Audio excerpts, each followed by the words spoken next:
फैसला हो गया कि इलेक्शन कमीशन के आज के डिसीजन को चैलेंज करना है या सोच विचार जारी है अभी? बहुत शुक्रिया, बड़ी नवाजिश। इलेक्शन जो है वो बैरिस्टर इस केस के अंदर पेश हुए हैं।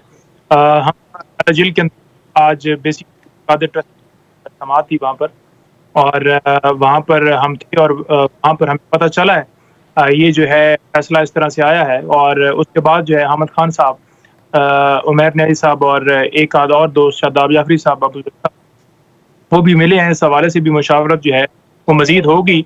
हमने इनिशियल जो है वो इतला खान साहब को दी थी किस तरह है वो फैसला आया है, तो वो देख कर फिर डिसाइड किया जाएगा। उसके बाद जो फॉरम है डेफिनेटली फिर वो हाई कोर्ट में जाने का प्रोग्राम बनता है, नहीं बनता तो वो फिर अभी डिसाइड होगा। जी, थैंक यू। यानी हतमी तौर पे अभी आपने फैसला नहीं किया कि आपने इसको चैलेंज करना है या फिर इंट्रा पार्टी इलेक्शंस कराने? देखिए, अगर चैलेंज करने की बात हो तो मेरा ख्याल में गौर साहब की जो स्टेटमेंट चल रही है वो आपके सामने है कि हम इसको चैलेंज करेंगे, क्योंकि इससे पहले तमाम तफसीलात दी जा चुकी हैं और ये बात भी बताई गई है इलेक्शन कमीशन को। लेकिन इलेक्शन कमीशन की तरफ से कोई ऐसा एतराज़ इससे पहले नहीं आया। जब भी उनसे मुलाकात हुई लास्ट मीटिंग के अंदर भी कोई ऐसी चीज़ नहीं थी कि ये कोई गैर आइनी काम है या हो रहा है या उसके लिए कोई रिक्वायरमेंट है कि आप इंटर पार्टी इलेक्शन करवाएं, बल्कि यही कहा गया था कि आपका निशान जो है बल्ले का वो आपका होगा बेल्ट के ऊपर। और ये भी कहा गया था कि चेयरमैन पीटीआई जो है वो ओहदे के ऊपर रहेंगे, वो चेयरमैन आपके इमरान खान साहब ही होंगे। लेकिन जो फैसला था उसका इंतज़ार बाकी था कि रिटन ऑर्डर आ जाए।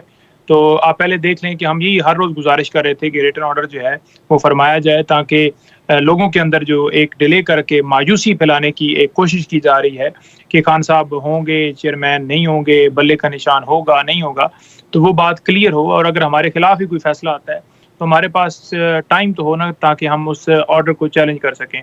लेकिन आज जो फैसला आया उससे डेफिनेटली गौर साहब ने भी आगे फरमाया है कि उसी बात की हम भी तायद करते हैं कि बिल्कुल मायूसी हुई है, क्योंकि ये एक इस तरह की शर्त रखना, पहले तो कोई ऐसी हमें इस हवाले से कभी भी किसी मीटिंग के अंदर कोई ऐसी बात नहीं की गई। ठीक, बहुत बहुत शुक्रिया। नईम हैदर पजौता साहब हमारे साथ मौजूद थे। ये बड़ा इंपॉर्टेंट डिसीजन है इलेक्शन कमीशन ऑफ पाकिस्तान का आज का, लेकिन पाकिस्तान तहरीक इंसाफ भी सोच विचार कर रही है कि करना क्या है। दूसरी तरफ 190 मिलियन पाउंड केस, उसमें एक बड़ी इंपॉर्टेंट डेवलपमेंट हुई है।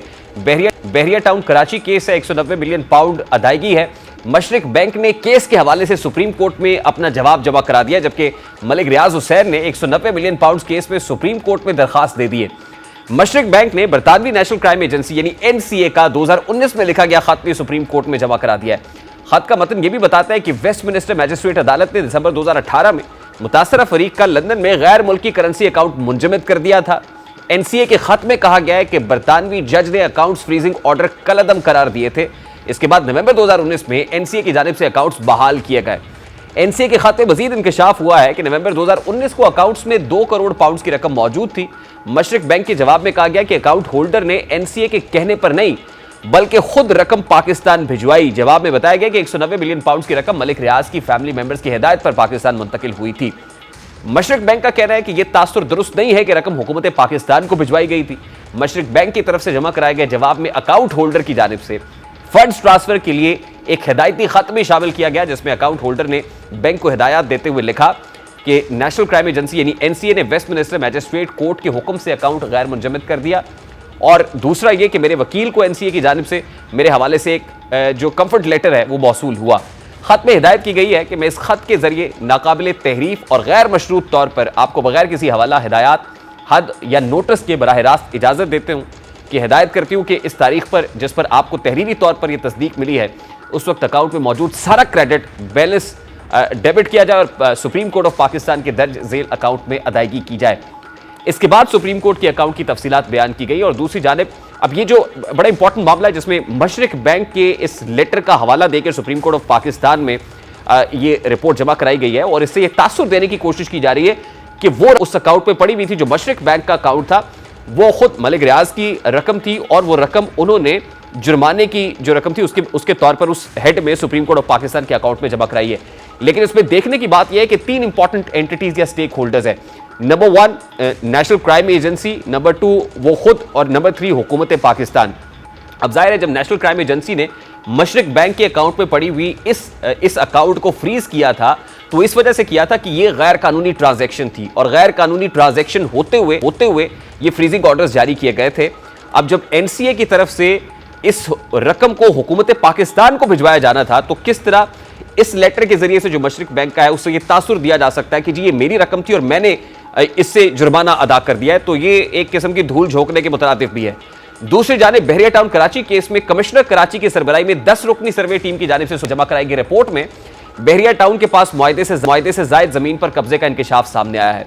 यानी वो जो 460 अरब रुपए का मुआहदा हुआ था, उस मुआहदे के तहत जो जमीन का तयन किया गया था, पता चल रहा है कि उससे ज्यादा जमीन बहरिया टाउन के कब्जे में है। इससे मुतालिक सुप्रीम कोर्ट के 2019 के फैसले पर अमल दरामद से मुतालिक केस में सर्वे टीम ने अपनी रिपोर्ट सुप्रीम कोर्ट में जमा कराई और रिपोर्ट में बताया गया है कि सुप्रीम कोर्ट के फैसले के तहत बहरिया टाउन कराची का 16,896 एकड़ जमीन का मुआहदा हुआ।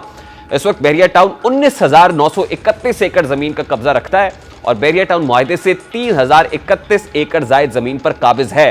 रिपोर्ट में कहा गया है कि डिस्ट्रिक्ट मलीर में 813 एकड़ जबकि जामशुरो में 2,222 एकड़ जायद जमीन बहरिया टाउन के कब्जे में है। बहरिया टाउन की जानिब से महफूज किए गए जंगल की जमीन पर कब्जा किया गया और मज़कूरा report SUPARCO survey of Pakistan forest की मदद से तैयार की गई है।